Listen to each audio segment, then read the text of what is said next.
Hello बच्चों, कैसे हो आप सब। मैं हूँ आपकी तोशी मैम। तो अभी हम क्या पढ़ने वाले हैं, गुप्त ऊष्मा। आपको पता है कि गुप्त ऊष्मा, आप जैसे कि नाम से ही आप समझ रहे हो, गुप्त मतलब कि छुपी हुई, हिडन। तो इसको ऐसी ऊष्मा जो गुप्त हो, जो छुपी हो, जो हमको दिखाई ना दे, उसको हम क्या कहते हैं, गुप्त ऊष्मा। ठीक है बेटा। तो क्या होता है, वह ऊष्मीय ऊर्जा जिसकी आपूर्ति किसी पदार्थ की भौतिक अवस्था में परिवर्तन कर दे। भौतिक अवस्था का मतलब क्या हुआ, जैसे मान लीजिए ठोस में था तो द्रव में बदल गया, द्रव में था तो गैस में बदल गया। तो किसी पदार्थ की भौतिक अवस्था में जो परिवर्तन कर दे, ठीक है बेटा, उसको हम क्या कहते हैं, गुप्त ऊष्मा कहते हैं। तो जैसे कि मान लीजिए आपने अपने हाथ में बर्फ रखा, आपने एक आइस ली, तो उसके बाद क्या किया, आपने अपने हाथ में बर्फ रखा, तो कैसा हुआ, वो देखो आपके देखते देखते क्या हो जाएगा, थोड़ी देर बाद वो मेल्ट हो जाएगा, पिघल जाएगा। तो ऐसा क्यों हो रहा है, क्योंकि वो आपकी हथेली से क्या ले रहा है, ऊष्मा ले रहा है। तो ये ऊष्मा तो हमने किसी चीज़ से दिया नहीं, ना गैस से, ना बर्नर से, ना चूल्हे से, किसी से दिया आपने नहीं दिया ना। तो अपने आप ही क्या हुआ, वो ठोस अवस्था से किस में आ गया, द्रव अवस्था में आ गया। तो क्या हो रही है, इसी को हम कहते हैं उसकी भौतिक अवस्था में परिवर्तन कर देना, मतलब द्रव से गैस में आ जाए। अगर द्रव अवस्था में है तो किस अवस्था में चली जाए, गैस अवस्था में। तो उसे हम क्या कहते हैं, भौतिक अवस्था में परिवर्तन कर देना। तो ऐसी ऊष्मा जो दिखाई ना दे, जैसे उसका नाम ही है गुप्त।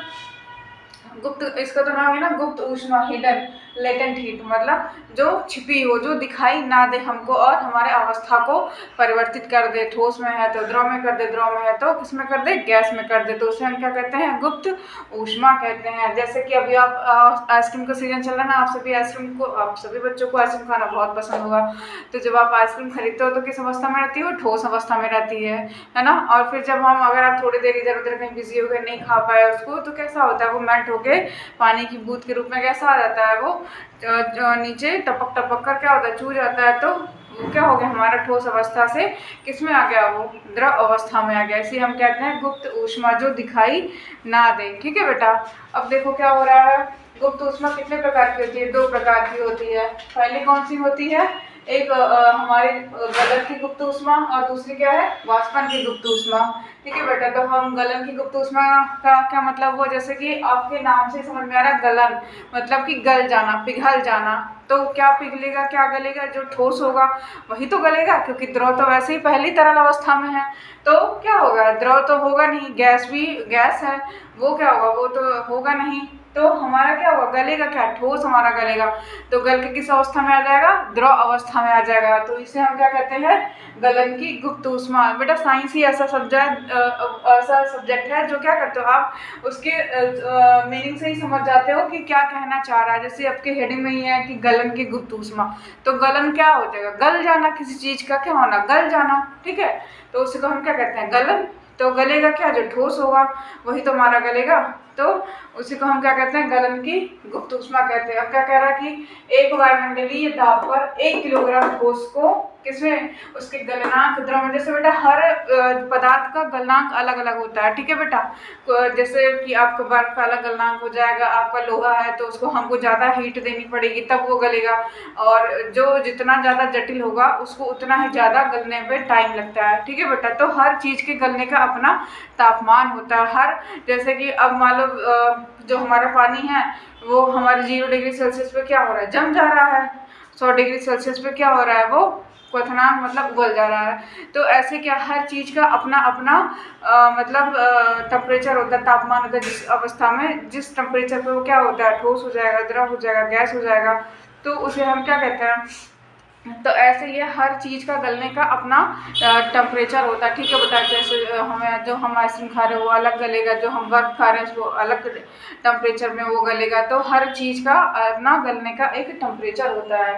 ठीक है बेटा। तो क्या कह रहा है कि एक वायुमंडलीय दाब पर 1 किलोग्राम ठोस को उसके गलनांक किसमें बदलने में, द्रव में बदलने के लिए जितनी ऊष्मीय ऊर्जा की आवश्यकता होगी उसे हम क्या कहेंगे, गलन की गुप्त ऊष्मा कहेंगे। अब गलेगा क्या, जो ठोस होगा। तो जो ठोस होगा वो किसमें चला जाएगा, द्रव में। द्रव क्या होता है, पानी होता है।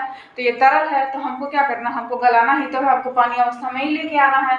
तो कोई भी जो ठोस होगा वो किस में जाएगा, द्रव में जाएगा। तो उसे क्या कहते हैं, गलना। जैसे हमने क्या लिया था, हमने बर्फ ली थी, हमने आइसक्रीम ली थी, वो क्या था, हमारा गल के द्रव अवस्था में आ गया था, ठीक है बेटा, तो उसको हम क्या कहते हैं, गलन कहते हैं। और जब पानी से हमने क्या बनाया, ठोस बनाया, मतलब बर्फ बनाया, तो उसे हम क्या कहें, जमना, उसको हम क्या कहते हैं, जमना कहते हैं, ठीक है बेटा। क्योंकि अभी आप देखो, जब आप पानी जब आप फ्रिज में जाते हो बर्फ जमाने के लिए, तो आप क्या लेते हो, एक कटोरे में या एक गिलास में पानी, किसमें, अपने फ्रीजर में ले जाके रख देते हो, तो क्या होता है, वो आपका जो तरल अवस्था में पानी था, वो जब सुबह देखते हो तो कैसा होता है, वो ठोस अवस्था में आ जाता है, तो उसे हम क्या कहते हैं, जमना कहते हैं, ठीक है बेटा, समझ में आया आपको। अब देखो हम दूसरा क्या पढ़ेंगे, वाष्पन की गुप्त ऊष्मा, लेटेंट हीट ऑफ वेपराइजेशन। तो अब इसका क्या है, वाष्प करना। वाष्पन की गुप्त ऊष्मा मतलब क्या, किसी चीज को वाष्प में बदल देना, भाप में बदल देना। तो भाप में क्या जाएगा, द्रव जाएगा, ठीक है बेटा। तो द्रव से जो गैस में बदल जाए उसको हम क्या कहते हैं, वाष्पन की गुप्त ऊष्मा। अब देखो, कोई भी चीज को गर्म करने के लिए, उसको भाप में बदलने के लिए, जैसे कि मैंने पहले कहा था कि ठोस का जो द्रव में बदलेगा, तो हर पदार्थ का अपना अपना तापमान होता है। ऐसे ही जो पदार्थ द्रव में है और जब वो गैस में जाएगा, तो उसको भी गैस में जाने के लिए उसका अपना एक तापमान होगा।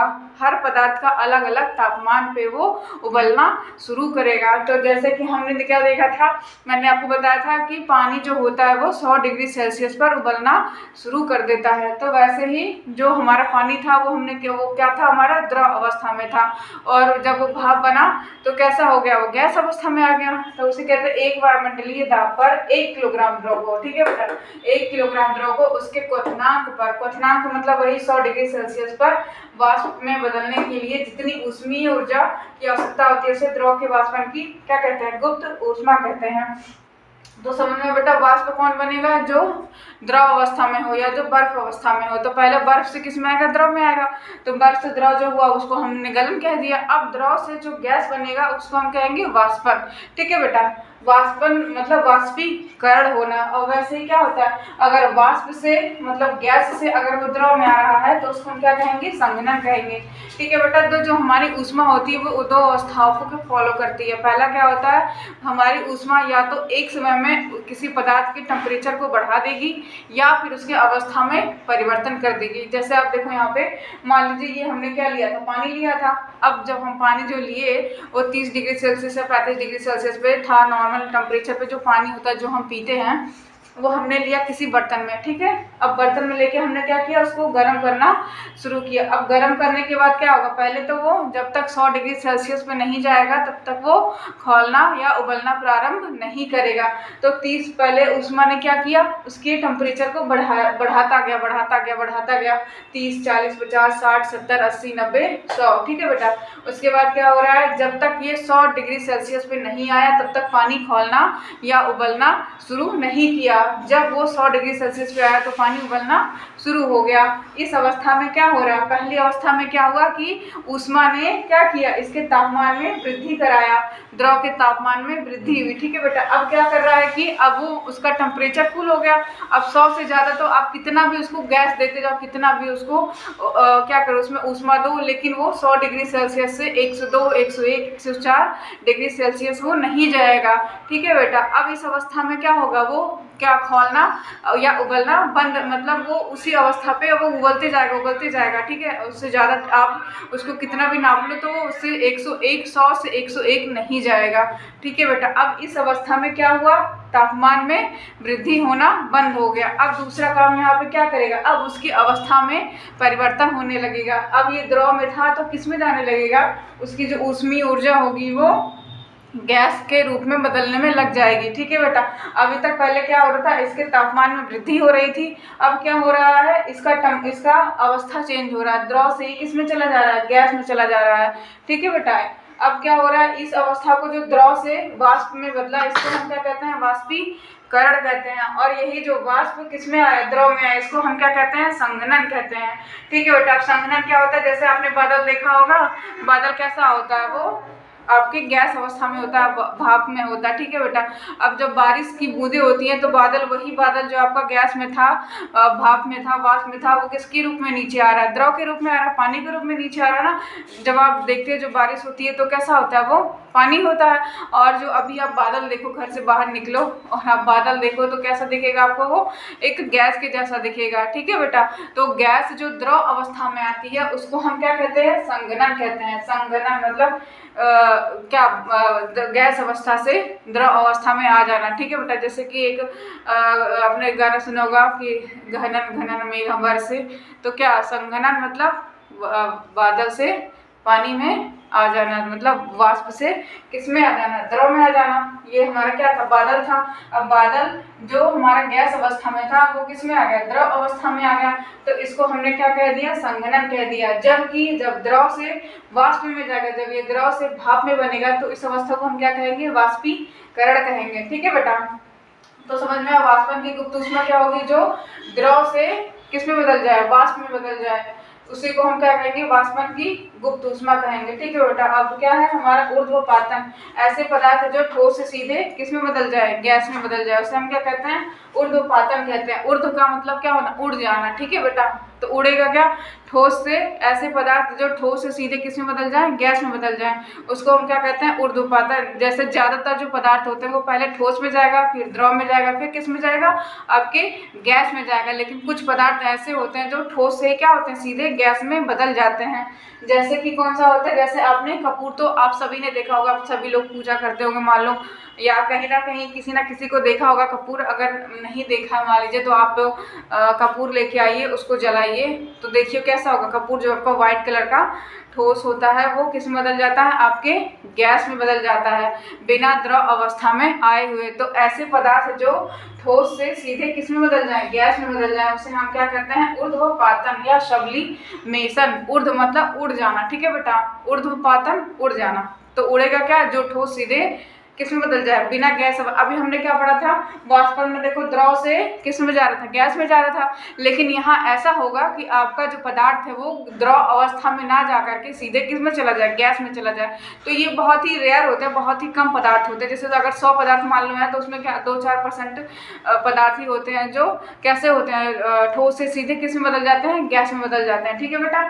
तो यहाँ पे क्या हो रहा है? जो हमारे कपूर है, नेफ्थलीन है। नेफ्थलीन की गोली आप सभी ने देखी होगी। आप कहीं बाहर जाते होगे तो देखो जहाँ पे आप हाथ धुलते हो सिंक वगैरह में, देखो आपके डाला होता है, वाइट कलर का होता है। तो उसको हम पानी में रखते हैं, तो अगर वो द्रव अवस्था में जाता है तो वहीं पे वो मेल्ट हो जाता है। लेकिन वो क्या होता है? द्रव अवस्था में ना जा करके सीधे ठोस से वो गैस में चला जाता है, ठीक है बेटा। अब जैसे ठोस आयोडीन होता है, अमोनियम क्लोराइड है, ठोस आयोडीन भी ऐसे ही होता है। वो कैसा होता है? उसको आप जलाओ तो कैसा होगा, या आप उसको रखो तो वो सीधे ठोस से किस में बदल जाता है? आपके गैस में बदल जाता है। ऐसे ही क्या होता है? एंथ्रासीन होता है। तो ये सारे कुछ ही ऐसे होते हैं जो ठोस से किस में बदल जाते हैं? गैस में। किस अवस्था में ना जा करके? द्रव अवस्था में ना जा करके ठोस से किस में चले जाएं? गैस में चले जाएं। उसे हम क्या कहते हैं?